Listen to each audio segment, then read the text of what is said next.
I'm at the Deseret Industries here in Las Vegas, and I'm about to go see if I can find some deals. I'm looking for sports stuff, hats, toys, collectibles, maybe even some sports cards if I'm lucky. So there's two DIs, Deseret Industries in Las Vegas. It's always a blast from the past when I go here because I spent most of my thrifting life in Utah, where there is nothing pretty much but Deseret Industries, Savers, and a few Goodwills and one Bins. So DI is like where I learned how to be a thrifter, how to be a picker, really. So I love coming back here, and the prices are typically a little bit better than Savers and Goodwill. As many of you know, we've been doing hat auctions on Whatnot every Wednesday or Thursday. Actually, tomorrow on Wednesday at 5 p.m. Pacific Standard Time, we're doing another hat auction on Whatnot. We've been finding so much vintage and just gnarly hats at the bins lately. It's been amazing. I am looking to see if I can find any gems here that would go good in the auction or could possibly go online on eBay. I still post a few hats on eBay, but for the most part,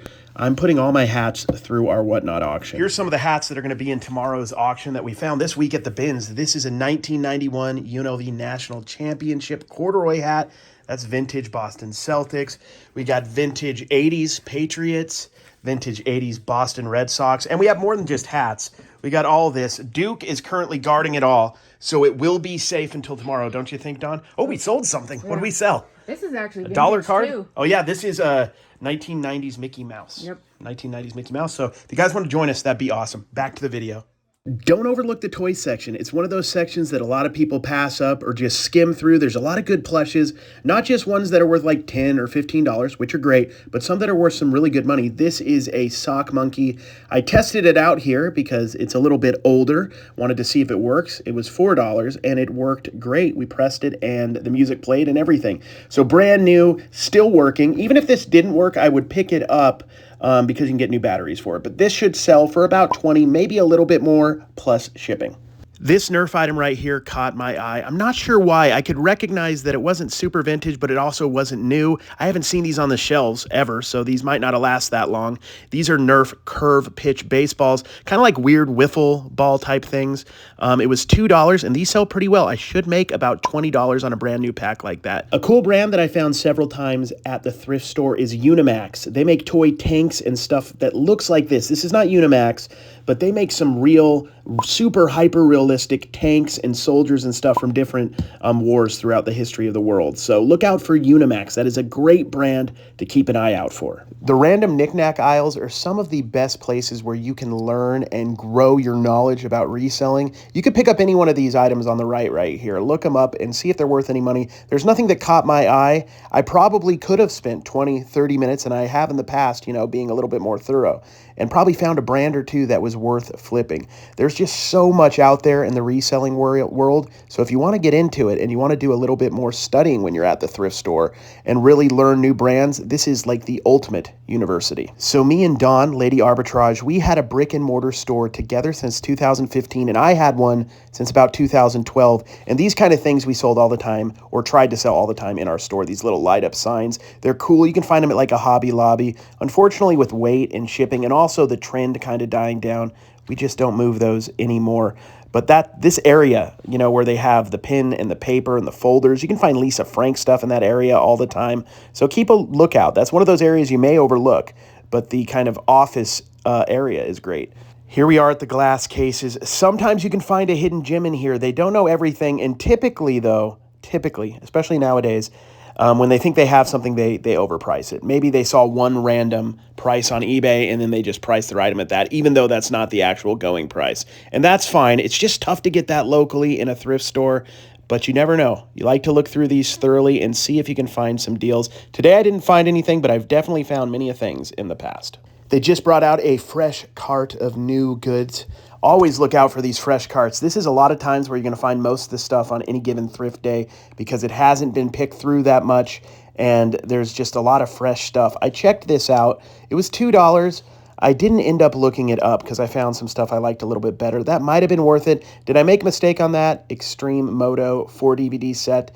The price wasn't too bad, so I put it in the cart, but I ultimately passed. They do have a small video game section here. This is mostly all DVDs. hundreds and hundreds and hundreds of DVDs, but they have a small little corner here where there's a few PlayStation, Xbox games, and sometimes older stuff. I'm going to see if I can't find anything here. You never know. Also, something you have to do, or what I like to do, is check to make sure the disc is there. You do have to do that, and also check to see how scratched up everything is. This I wasn't sure. I hadn't heard of it before. I ended up looking it up, and it's worth like $6 or $7, and they're asking, I think, $6 on it. So it wasn't worth it ultimately, but you want to make sure also that there isn't scratches on the discs. Now you can take those in to be cleaned. I just never get around to doing it, so ultimately I decided to pass. This would have got me like $6, $7, $8 plus shipping. Next up, we're going to go out into the yard area. This is where they have bigger items and also furniture. Back in the day, once again, when we had our physical brick and mortar, some of you may remember some of Dawn, Lady Arbitrage's early Instagram stuff. She painted a lot of furniture. So we'd be back here all the time finding cool pieces that could be remade, that could be painted, that could be fixed, that we could create into something new. And when I say we, I mean Dawn, because I definitely didn't do it, but I don't have that skill. I was wondering, this kind of looked like a Betsy Johnson. Also, flower stuff, like rose stuff, is kind of popular, but it was generic, so I decided to put that back. But I'm pushing myself, trying to get into a new section that I don't usually sell that much in.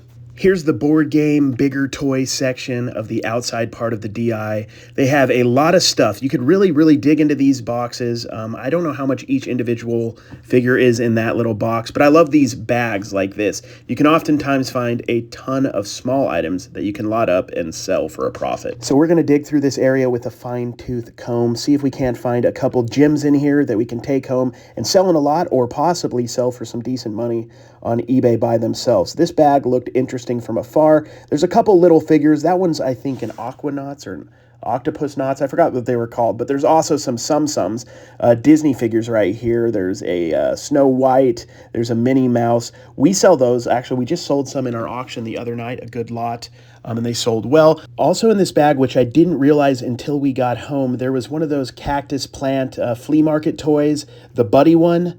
The one with the McDonald's shirt, that right there is going to pay for the whole bag, maybe double my money. I should get about $10 or $12 for that plus shipping. We're going to see if we can't have some more luck in some of these other bags. They have a ton of toy bags here, mostly filled with like Happy Meal toys, different kind of, Burger King toys, which can be good if they're vintage and you get a ton of similar styles that you can lot up, or if they're, particularly rare ones, which there are a few. But most of this stuff isn't great. There's some huge bags, though, which is a good way to do it. I definitely encourage thrift stores, if they're listening, which they probably aren't, to get this kind of trinket stuff. Don't try to sell it individually. Put it in a big bag and try to make some money on it that way. Somebody who wants it for themselves or who might want to flip it would possibly be interested. This was a huge bag, but instead of $6, they wanted $20. That might be a little bit too high, but if that was like $5 or $6 or $7, I could see a lot of people buying that for their kids, for their family, and possibly a reseller or two who wants to make maybe little bags that they can sell. Now, I had a hunch when I saw this next item out of the corner of my eye that this was 90s and that it could possibly be good, and it was. This is a Stretch Armstrong 1994 figure in the box. Now, the box is not in the best of condition. They want $4 on this. This is vintage goodness. Now, I wanted to make sure that it was in there. You can see there's some damage, so I just took a peek in there. I didn't want to open it up in there. He's in there. It looks like he's in decent condition, too. I'm going to pick this up. I was really surprised. I thought this might be 20, 30, 40 bucks. It looks like one sold with the box, maybe in a little better condition for over $100. I think it's possible to get up to $100 for that in the box, maybe 60, 70, 82. We'll see, but there is a possibility to get that big payday. I'm going to pass on this. Any electronic stuff, I don't want to test. I don't bring the screwdriver and the batteries with me, but I hope that Stretch Armstrong does well for me.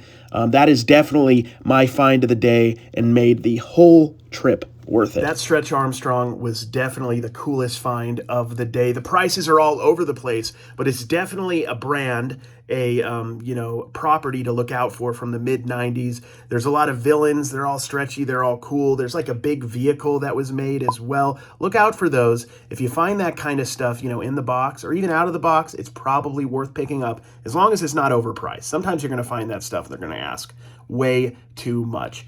But a lot of this mid-90s stuff. Now, I was a kid like little kid in the late 80s, early 90s. So Ninja Turtles. I was at the end of the He-Man. A lot of the mid-90s stuff I kind of missed, but the Power Rangers, Street Sharks, Extreme Dinosaurs, Stretch Armstrong toys, those are great bolos from the mid, to late 90s. So look out for that stuff.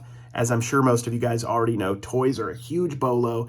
There is a lot of people going back that are in their 30s like myself, going back and buying the stuff from their childhood, and they're willing to pay up.